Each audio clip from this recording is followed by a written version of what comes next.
Assalamualaikum warahmatullahi wabarakatuh.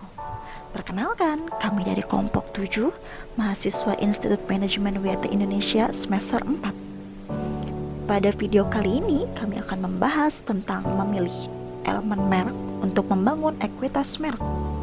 Tujuannya dibuat video ini guna memenuhi ujian tengah semester mata kuliah Brand Management dengan dosen pengampu Bapak C. Gunawan, SEMM. Jangan lupa like, komen, dan subscribe ya. Yuk langsung saja kita simak videonya. Definisi elemen merek atau sering disebut dengan identitas merek, yaitu perangkat merek dagang yang berfungsi untuk mengidentifikasikan dan membedakan merek yang utama adalah sebagai nama merek, URL, logo, simbol, karakter, juru bicara, slogan, jingle, paket, dan papan nama. Ada pula model ekuitas merek berbasis pelanggan menunjukkan bahwa pemasar harus memilih elemen merek untuk meningkatkan kesadaran merek, memfasilitasi pembentukan asosiasi merek yang kuat, disukai, dan unik, atau menimbulkan penilaian dan perasaan merek yang positif. Selanjutnya, kriteria untuk memilih elemen merek. Yang pertama, berkesan. Elemen merek yang mempromosikan tujuan tersebut yaitu secara intern, mudah diingat, dan menarik perhatian. Oleh karena itu, memfasilitasi penarikan kembali atau pengenalan dalam pengaturan pembelian. Yang kedua, kebermaknaan, yaitu elemen merek dapat mengambil semua jenis makna baik dengan konten deskriptif maupun persuasif. Yang ketiga, kesukaan, yaitu serangkaian elemen yang mudah diingat, bermakna, dan disukai menawarkan banyak keuntungan karena konsumen sering tidak mengkaji banyak informasi dan mengambil keputusan produk.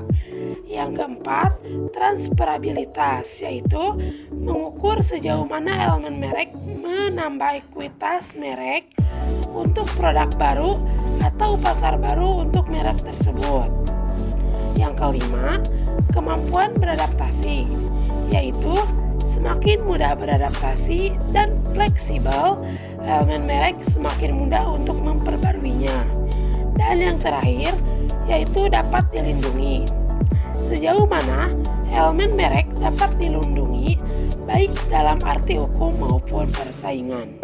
Nah, untuk selanjutnya ada nama-nama merek. Nama merek adalah pilihan yang sangat penting karena sering menangkap tema sentral atau asosiasi kunci dari suatu produk dengan cara yang sangat kompak dan ekonomis. Nama merek dapat menjadi alat komunikasi steno yang sangat efektif. Iklan berlangsung setengah menit dan panggilan penjualan dapat berlangsung berjam-jam.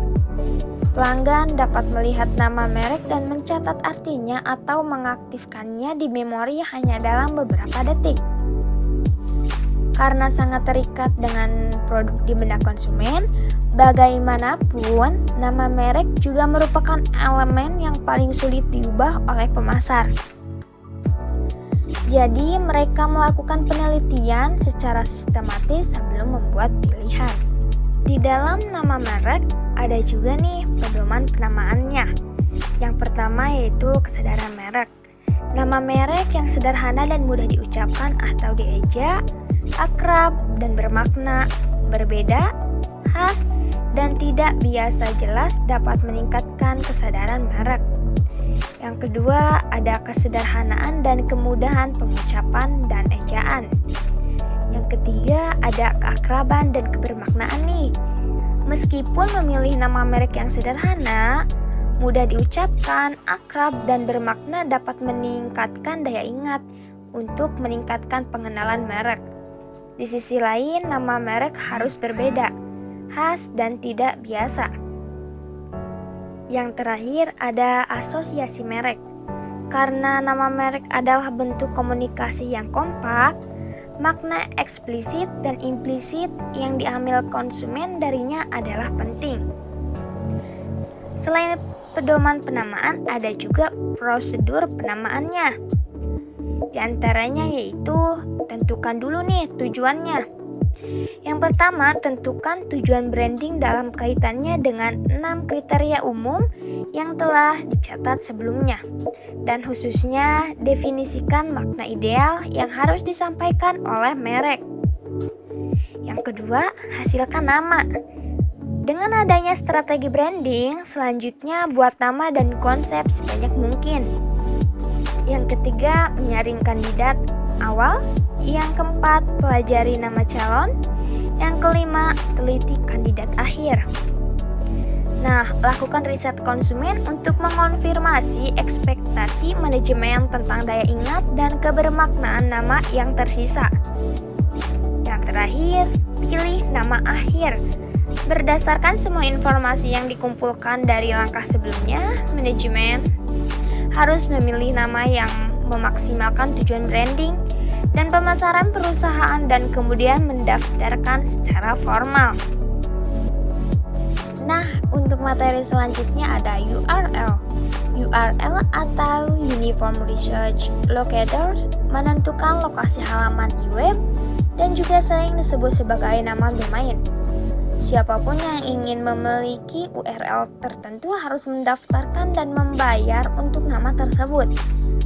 Saat perusahaan menuntut ruang di web, jumlah URL terdaftar meningkat secara dramatis. Setiap kombinasi 3 huruf dan hampir semua kata dalam kamus khas bahasa Inggris telah didaftarkan. Banyaknya jumlah URL terdaftar seringkali membuat perusahaan perlu menggunakan kata-kata buatan untuk merek baru jika mereka ingin memiliki situs web untuk merek tersebut.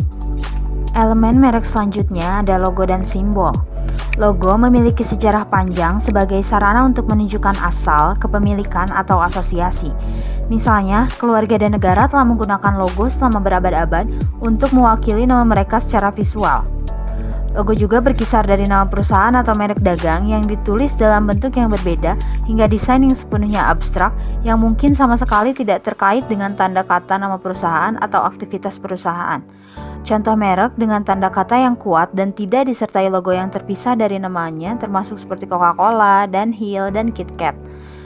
Contoh logo abstrak antara lain bintang Mercedes, mahkota Rolex, swoosh Nike, dan cincin Olimpiade. Logo non-wordmark ini juga sering disebut simbol. Manfaat dari logo dan simbol sendiri seringkali mudah dikenali dan dapat menjadi cara yang berharga untuk mengidentifikasi produk, meskipun konsumen dapat mengenalinya tetapi tidak dapat menghubungkannya dengan produk atau merek tertentu. Keuntungan branding lain dari logo adalah keserbagunaannya. Karena sering bersifat nonverbal, logo dapat ditransfer dengan baik lintas budaya dan berbagai kategori produk. Misalnya, merek korporat yang sering mengembangkan logo untuk memberikan identitas mereka pada berbagai produk dan untuk mendukung submerek yang berbeda. Namun, pemasar harus berpikir dengan hati-hati tentang seberapa menonjol nama merek dan logo pada produk apapun, terutama yang lebih mewah. Selanjutnya ada karakter. Karakter mewakili jenis khusus dari simbol merek yang mengambil karakteristik manusia atau kehidupan nyata. Karakter merek biasanya diperkenalkan melalui iklan dan dapat memainkan peran sentral dalam kampanye iklan dan desain kemasan. Manfaat dari karakter sendiri, karena seringkali berwarna dan kaya akan citra, karakter merek cenderung menarik perhatian dan cukup berguna untuk menciptakan kesadaran merek. Karakter merek dapat membantu merek menerobos kekacauan pasar sehingga membantu mengomunikasikan manfaat utama produk. Elemen manusia dari karakter merek dapat meningkatkan kesukaan dan membantu menciptakan persepsi merek sebagai hal yang menyenangkan dan menarik. Akhirnya, karena karakter merek biasanya tidak memiliki arti produk secara langsung, mereka juga dapat ditransfer dengan relatif mudah ke seluruh kategori produk. Slogan. Slogan adalah frasa pendek yang mengomunikasikan informasi deskriptif atau persuasif tentang merek. Manfaat, beberapa slogan membantu membangun kesadaran merek. Merancang slogan, slogan juga dapat berisi pesan terkait produk dan maksa lainnya. Yang terakhir, memperbaharui slogan. Jingles. Jingles adalah pesan musik yang ditulis di sekitar merek. Biasanya diubah oleh penulis lagu profesional. mereka seringkali memiliki hooks dan chorus yang cukup. Kita dapat menganggap jingle sebagai slogan musik yang diperluas, dan dalam pengertian itu mengklasifikasikannya sebagai elemen merek. Namun, karena sifat musiknya jingle hampir tidak dapat dialihkan seperti elemen merek lainnya. Jingle mungkin paling berharga dalam meningkatkan kesadaran merek.